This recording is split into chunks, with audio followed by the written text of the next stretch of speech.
gracias a la NH Galería. New York, Cartagena. ¿Cómo es que decía esa canción? Eso El título de la canción es Cariño Verdadero. es un paso doble, una cosa así, una tuna, exactamente. Una doble, ¿qué es eso? Ah, pero entonces Lázaro, explícanos una cosita. Esa exposición fue curada por Eduardo Hernández. Esa fue curada por Eduardo Hernández. Eduardo Hernández, ¿cuánto tiempo tiene de ser curador del museo? Tiene ya, yo llegué aquí en el 82 y Eduardo estaba, porque Eduardo tiene como 34, 35 años. Claro. De ser el curador, el único curador del museo, prácticamente. Digo porque antes creo que fue Héctor Díaz. Ajá.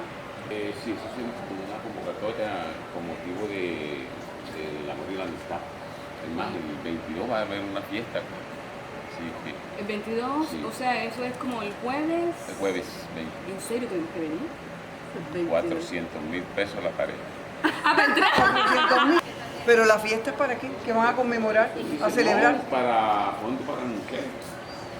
Exposición temporal El Cariño Verdadero, dice. Eso fue una convocatoria que sí se hizo pública por las redes sociales, el periódico y Pero todo. me enteré. La de Gustavo Turizo no sé cómo lo convocaron porque ya no está con nosotros. Igual el que tiene posesión de esta obra, que yo la vi en un salón nacional, imagínate. Del Yo me acuerdo 93. de eso, sí. Yo me acuerdo de eso, Yo lo me vi en un acuerdo de salón eso, nacional.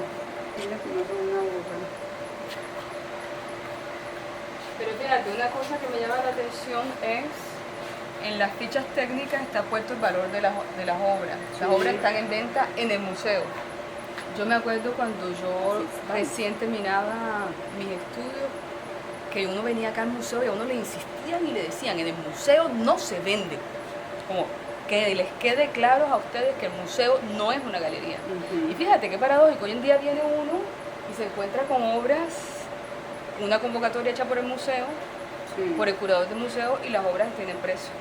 El día de la inauguración creo que ha sido la única obra que ha roto un poco el esquema de lo que vemos.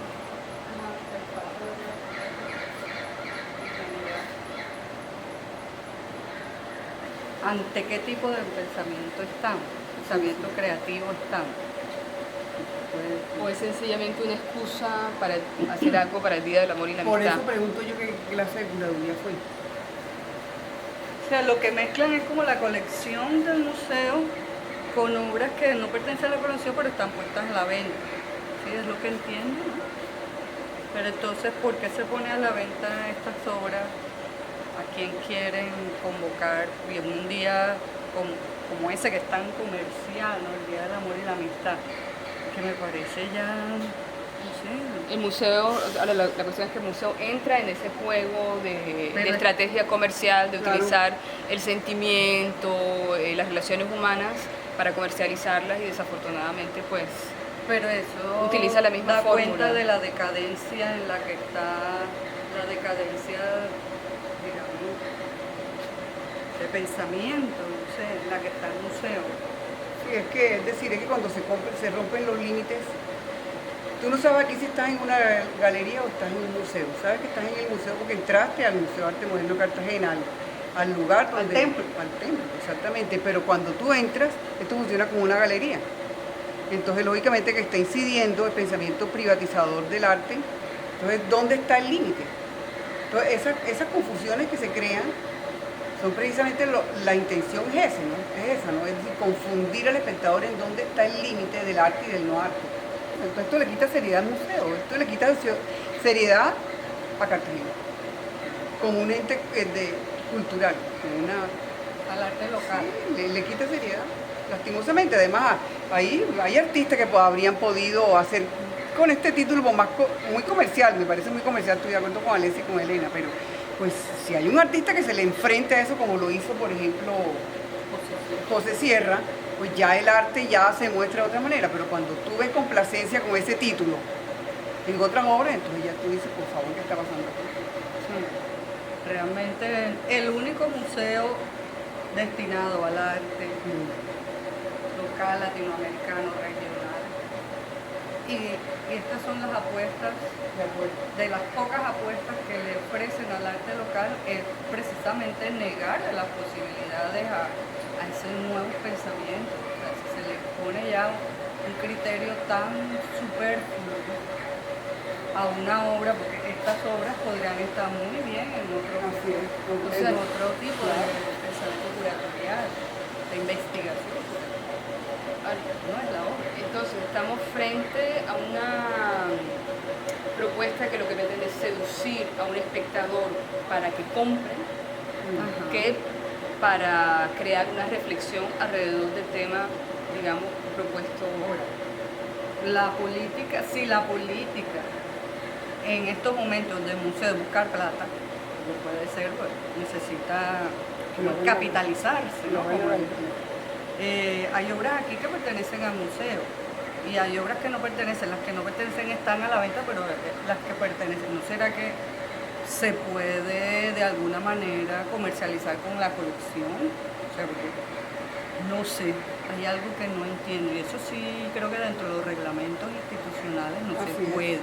Es que aquí se está cerrando un círculo con esta exposición, porque nosotros comenzamos a denunciar la problemática del arte, de la comercialización del arte, cuando la primera Bienal de Cartagena se comenzó a problematizar eso por cuenta de nosotros, pero aquí ya se cierra un círculo, porque aquí la prueba está en la ficha técnica, que tiene el precio.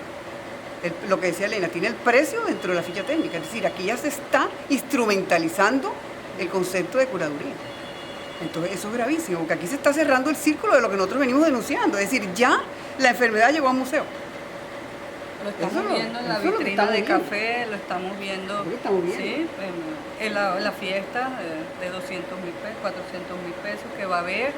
O sea, hay algo aquí detrás de todo esto, que sí que el museo necesita plata, pero no está en la gestión, está en la capitalización, en la oferta-demanda, en qué se va a convertir en una casa de eventos. Ojo, eso es peligroso. Sí. Oferta, demanda. Oferta, demanda. Oferta, más rápido, demanda. Oferta, demanda. Museo, oferta, demanda. Y aquí está ganando la batalla, la está ganando la mercantilización del arte. Eso es lo que está ganando, lo que se está viendo aquí. Y efectivamente lo que vemos es más que todo pintura, o sea, obras que son fáciles de vender, no hay un trabajo de sonido, no hay una instalación, no hay un video, o sea, estamos viendo una selección de obras que lo que son obras de fácil adquisición, digamos, de formatos que son fáciles de comercializar. Se están mezclando cosas del pasado en una exposición que hizo. Es que a mí lo que me preocupa realmente de esto es los precios. ¿Qué precio? En las fichas técnicas. Estamos en un museo. Que es la clara intención de la cosa. Se rompió. Porque listo, marca bien, malo bien en la curaduría, pero ya tiene su lineamiento y sus cosas, pero cuando a unas les ponen precio y a otras pertenecen a la colección, están tratando de permear una institucionalización del mercado. Ahí es donde está, en ese filito que se rompió. Cariño verdadero, no es cariño verdadero, ni se compra ni se vende.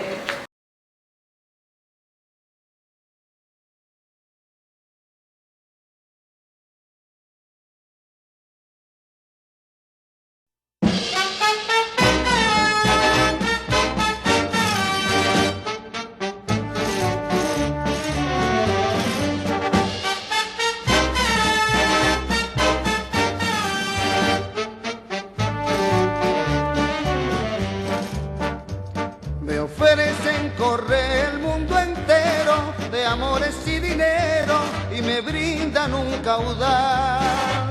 A cambio me piden el velero con más gracia y salero que cruza por la mar. Y es la quilla de azul esmeralda y es la vela de blanco marfil.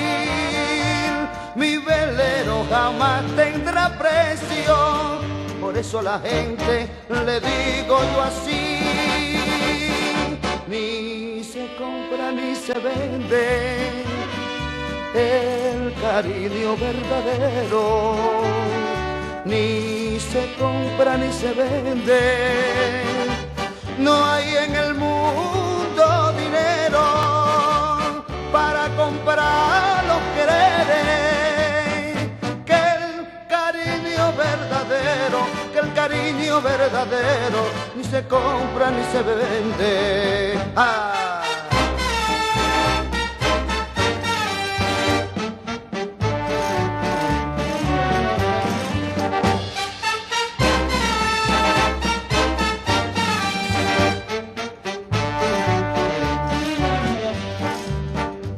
La patria me quiso marinero y yo le di sincero la flor de mi querer.